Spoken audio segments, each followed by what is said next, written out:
Hello, I'm Andy Oliver, one of the pastors of First United Methodist Church of Portland.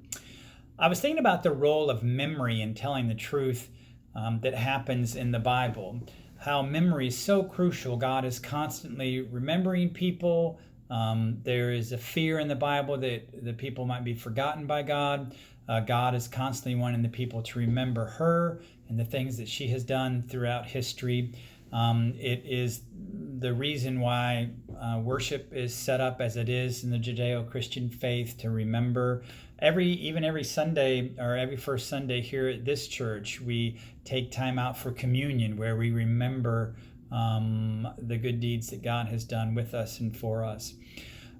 Recently, I was in Montgomery, Alabama at the Legacy Museum and the National Center for Peace and Justice, or the National the National Memorial of Peace and Justice in Montgomery, Alabama.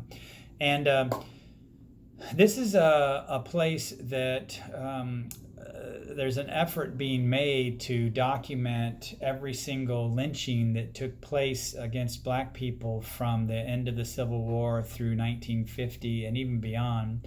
And one of the ways that they are memorializing those lynchings is by etching the names, if known, and if not known, at least the site and date that a lynching took place.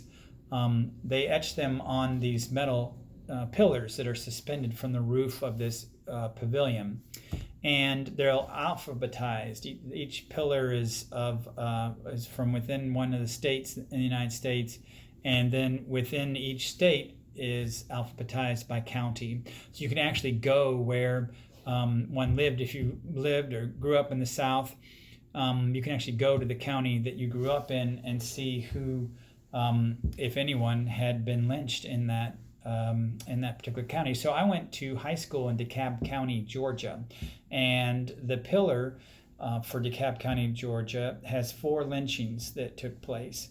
The tragically ironic thing is that not only had I no idea that these lynchings took place, I was walking around, going to sporting events, going shopping, eating, on ground where an American had been murdered by other Americans, sometimes in very public and spectacle kinds of ways. The tragically ironic thing along with that is that it was the very place where I was taught American history.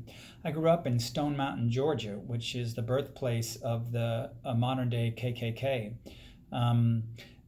They would go to the top, KKK members, and actually burn a cross or crosses from the top of that mountain. Decades later, here I am in high school, and we have Easter sunrise services on the top of that mountain where we have a cross, never making the connection between the burning cross of racism and the barren cross of an Easter Sunday service, never realizing what a Christian connection there was between one or the other, not knowing history. There are some voices in our society that don't wish us to remember the history of racism in the way that racism continues to play out in our lives today. But if we forget this history, we lose out. We lose out on a chance for restoration. We lose out on a chance for forgiveness. We lose out on a chance for reparations. This greatly inhibits the way that we can love our neighbor.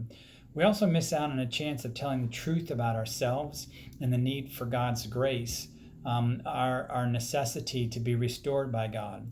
That vulnerability before God is necessary, and that comes about in part by telling the truth and by holding the memory of who we are and who we are as a people before God, the good, the bad, and the ugly. So let us be bold with our memory. Let us go out into this world, holding fast that God is a God who remembers. God is a God that we can be our true, vulnerable, open selves to.